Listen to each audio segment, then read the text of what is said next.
ডিএমির কেলেঙ্কারি, director of medical এডুকেশনের, সেটাও তাদের নেওয়া উচিত। নিয়ে সামগ্রিকভাবে স্বাস্থ্য দপ্তরের এই দুর্নীতির বিরুদ্ধে অভিযান চালানো উচিত। এটা পশ্চিমবঙ্গের মানুষের দাবি। বলছি গোটা পিরিয়ডে যে রৈকল্য সমিতির চেয়ারম্যান ছিল সুদীপ্ত রায়, সে এখন বলছে কিছুই আমি জানি না, সে তার বাড়িতে ইডি হয়েছে বলছে আমি কোনো দুর্নীতি করিনি। সে কিভাবে দায় এড়িয়ে যেতে পারে? সে তো তার তো বড় বিষয় ভূমিকা রাখতে পারে। ভূমিকা আছে বলে তো সকাল 6টা থেকে রাত্রি 2টো। আপনার বাড়িতে তো যায়নি ইডি, আমার বাড়িতে তো আসেনি।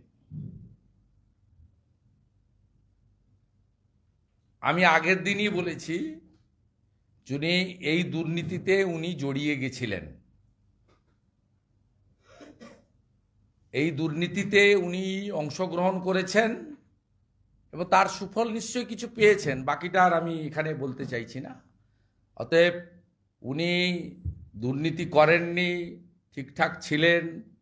তার উত্তর এনফোর্সমেন্ট ডাইরেক্টরেট যখন রিপোর্ট সাবমিট করবে লোয়ার কোর্টে, বা এটা তো হাইকোর্টে পেন্ডিং আছে, কোর্ট মনিটরিং, এবং এটা হাইকোর্ট দেখছে, সিবিআইটা সুপ্রিম কোর্ট দেখছে।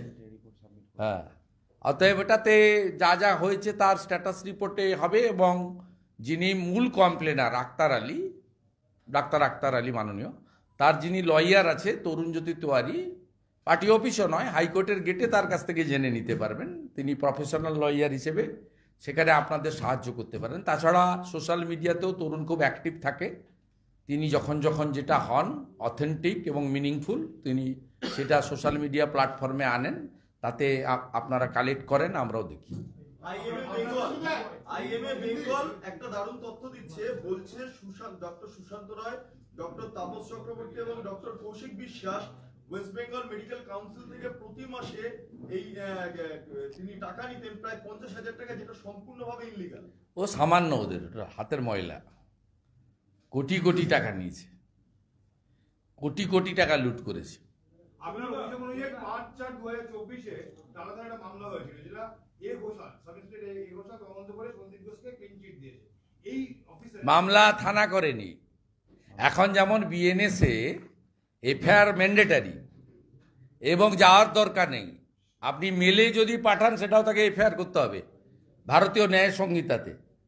আগের যে সিআরপিসি আইপিসি ছিল তাতে পুলিশ যখন শাসক দলের বিরুদ্ধে কেউ করতো, মানে বিশেষ করে মুখ্যমন্ত্রী বা তার ভাইপোর যেখানে গন্ধ আছে, জিডি করে রেখে দিত। এই কেসটা তখন হয়েছে আপনার 1 জুলাই থেকে বিএনএস চালু হয়েছে, এটা 4-এর কেস, এপ্রিল।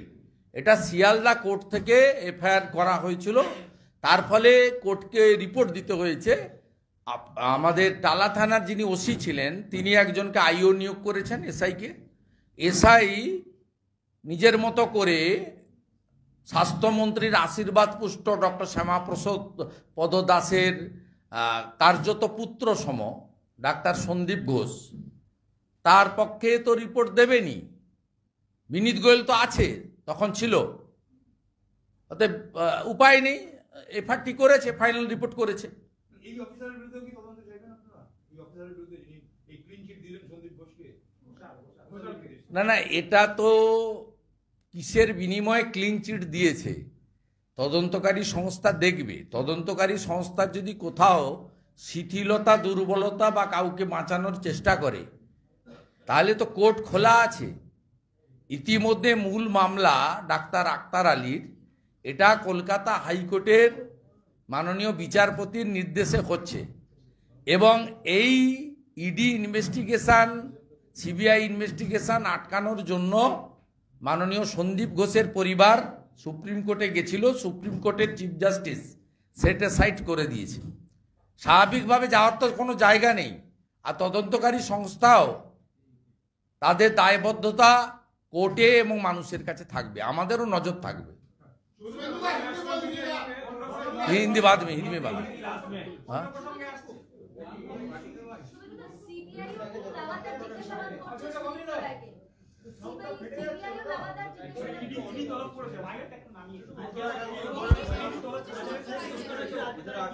হ্যাঁ,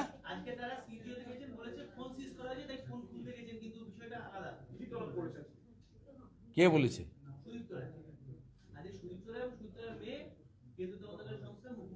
তা আমি কি করে বলবো?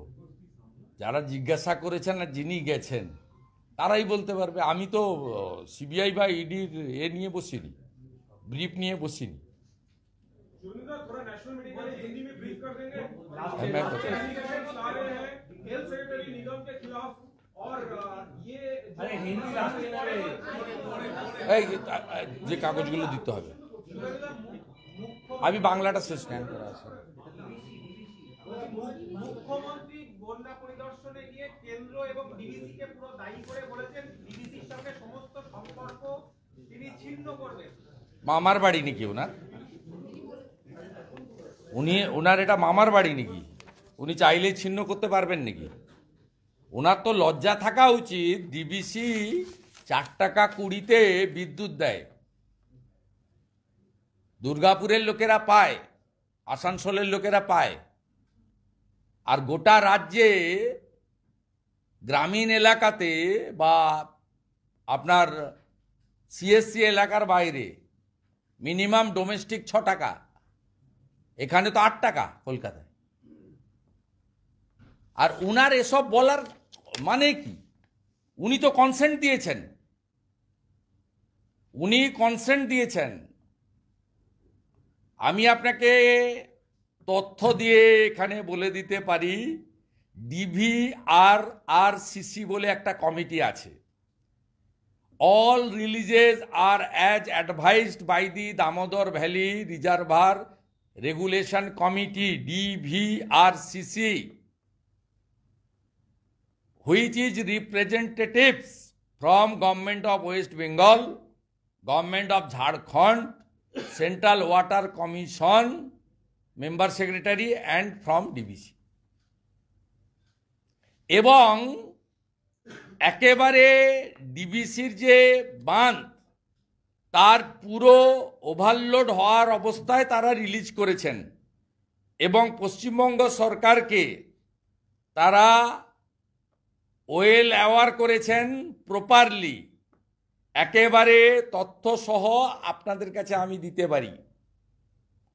Due to deep depression over Gangetic West Bengal and subsequently over Jharkhand, significant rainfall occurred in the lower Damodar Valley area in West Bengal from 14/9/24 to 15/9/24, whereas the upper valley of Jharkhand experienced heavy rainfall 15/9/24 to 16/9/24.